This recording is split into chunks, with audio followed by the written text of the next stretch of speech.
Hey, okay, I'm gonna try QuickTime instead. YouTube keeps crapping out on me. All right, so I figured that it's important, or at least useful to me, and I'm a teacher, to sort of perfectly delineate the whole progression that I want to make about astrology. And so I figured that it's good to start at the defining point at the beginning, which is to me the question of what is astrology? And why do you care about it? And so I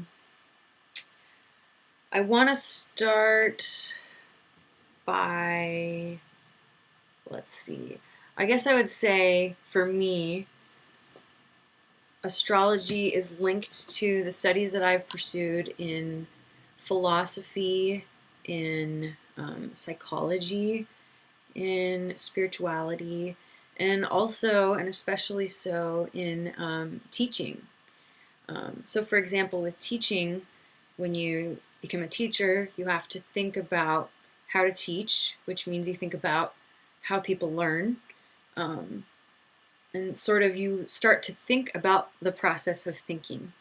It's very interesting. Rudolf Steiner has a book, Intuitive Thinking, where he talks about thinking and sort of breaking down, sort of deconstructing our reality. And so there's like some consciousness studies, pursuits of that are related to that. So there's this sort of weird enmeshment of, so I'm imagining like Eastern philosophy with, so that goes into like some meditation and how that affects your brain, and that goes into sort of consciousness studies. There's some philosophy stuff in there. There's psychology, how the mind works, how thinking happens.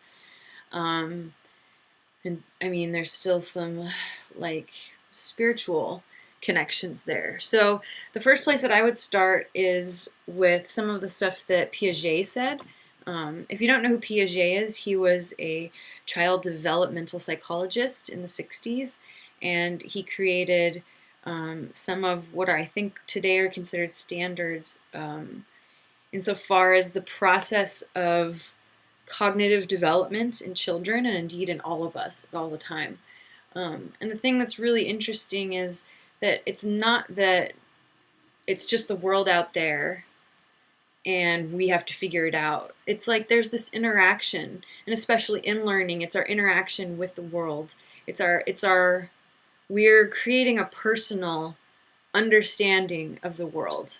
And so Piaget calls it that your ultimate goal, say when you become an adult in terms of your mind and your thinking, is when you've created this formal logic structure, he's calling it. So he's saying the sort of metaphor that he's using is that we're all developing this structure of understanding of the world. So example he has is there's a 6-year-old girl and she's looking at the sunset and she says, the sun is big because it's round and that's why it's hot. And if you think about how, if you've ever heard a child talk and you think about the way that they talk, it kind of sounds like this, right? It's sort of magical sounding maybe, or fantastical. But what's really going on here in a sort of developmental thing is they are gathering all this information, right, from the environment, and they're trying to figure out ways that it's all connected together. They're like, well, I noticed that the sun is round, and I noticed that it's yellow, and maybe it's round because it's yellow, or maybe it's yellow because it's round. You know, they're like trying to puzzle this out. They're like grappling with creating a way to connect all the different sort of sensory information or observations that they can make. And so having a formal logic structure is creating a way of relating all these ideas that actually works. It's cohesive. You can use it. You know, it functions. It doesn't collapse when you add a new piece of data that seems to negate everything. You know, maybe it just like moves and readjusts. And to me, that's kind of like also the process of science and the way that the scientific hypothesis is supposed to work. And our new, we build more and more experiments and hypotheses on the ones that came before it, and our understanding grows and builds. And the thing that I really want to point out is that it is not that we all are creating exactly the same structure. So there's lots of different formal logic structures that can work, but as long as they work, then you're good. You know, it makes me think of like there's tons of different programming languages that exist. You know, there's like assembly language, there's C sharp, C++, there's even D. And there's like Java, there's HTML, there's all these different ways that we can create code that does something to some like physical or, you know, software entity, right? And they're all different languages, or just imagine all the languages in the world that we speak all the time too. And it's not that there's one right language, one language to rule them all. It is just that within that language, stuff makes sense, right? So if you have a program that you've you're compiling your code that you've written in like C sharp, and if it actually works and runs and does something on a little machine, then good. Your language is robust enough to do it, and the program that you created, it works, you know? So the idea with learning is not that you're trying to give dogma to someone, but it's that you're helping them understand how to create their own little system, right? So astrology is interesting in that way because I think that it is sort of its own little coherent logic structure. Maybe that doesn't make as much sense as the idea that astrology is a sort of myth system. And that's where I think that the idea of astrology, moving away from education, goes into sort of spiritual philosophies and also sort of understanding culture. And that's the thing that's most interesting to me, is looking at, sort of tied back in a little bit to education. If you look at the ways that people around the world think, you see these patterns that emerge to be the same. And a lot of it, it's easier to relate through the idea of myths and stories, and a lot of religion goes into that. So like Hindu stories, like say the Bhagavad Gita or the Mahabharata, they contain these gods and goddesses. And it's not that you're believing that these gods and goddesses are literal people, but they're the embodiments of qualities that we want to have within ourselves. And sometimes it's really hard to interact with this abstract thought of courage or justice or whatever it is. You know, you're like, there's this idea, but how do I embody that, you know? And so an easy way to do that is through having a character that you've created that does embody it. So I want to imagine feeling protected and strong. And so I can imagine Durga, the Hindu goddess of protection, and she has 1,000 arms, and each arm has a different weapon in it, and she rides a tiger, and she just looks so fierce. And when you think about her, you're like, yeah, I feel courageous and powerful, and like I could protect myself, you know?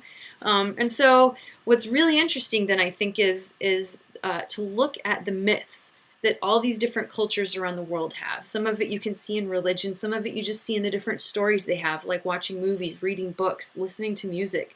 And then in some ways you look at them and they just seem all different, right? Like maybe the myths of Japanese warriors, that's totally different than the way that like indigenous Inuit people lived, or whatever's going on right now in the UK. How does that relate to people in South Africa or whatever? But what's interesting with astrology is that you see a lot of the same myths over and over again, that you can trace back the different types of characters that are in the myths. And really, all the cultures are telling a lot of the same stories over and over again. For example, in Hindu mythology and in Vedic astrology, the god Jupiter is the planet Jupiter, and is the same as Zeus in Greek mythology, is the same as Horus in Egyptian mythology. And similarly, Saturn, the planet and the god of Saturn, is the same as Kronos, I think, or Father Death and Time in Greek mythology, and he's the same as Set in Egyptian mythology. So what you're seeing is over and over again, we have these different mythology systems, these different sort of logic structures, because really you can think of a logic structure, and another way to think of it is we're thinking of everything in our life as a story that we're telling as well, and we all have to think about all the different characters that we are or that other people are. And so that really, that idea of having a story system is a way to translate sort of the concepts of consciousness and how we create this logic structure, how to translate it into our everyday experience. And we do that with stories. So it's really interesting if you look at, like, for example, the blockbuster hits that are out right now. Sometimes it's just the same story over and over and over again. You have this archetypal good guy who could be the qualities of maybe like a Jupiter, or he's just like good, he's Zeus, he's like the good guy. And then there's like the bad guy that he has to overcome, and that could be Saturn, or it could be obstacles, or whatever it is. And then maybe there's this epic relationship, and there's this woman who could represent the feelings and the embodiment of Venus. Or you could use even a totally different system. You could say that they represent people in a Christian mythology, or in a Hindu mythology, or in a Buddhist mythology, or in even like different countries. It doesn't matter what the mythology system is that you're using. And so it's really interesting as a teacher is, again, that you, to be a good teacher, need to have your own concrete, your own formal logic structure, and it's coherent.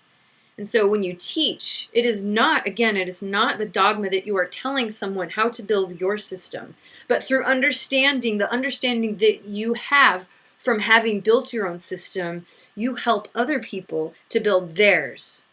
And so astrology can do that because it is a concretely formal mythological system. And with understanding it can help you. It gives you just one little way of looking at the world, putting on these glasses and seeing, these different aspects that help. It just gives you a way to sort of play and to sort of understand yourself. And it's not to say, again, that it's the only one. You don't even have to use astrology, but it just happens to be one that has united a lot of cultures. A lot of different societies throughout history have used astrology, and maybe they've had different names for the different signs in the sky, but they had a lot of the same ideas. And so that's why I would say it's interesting to study astrology.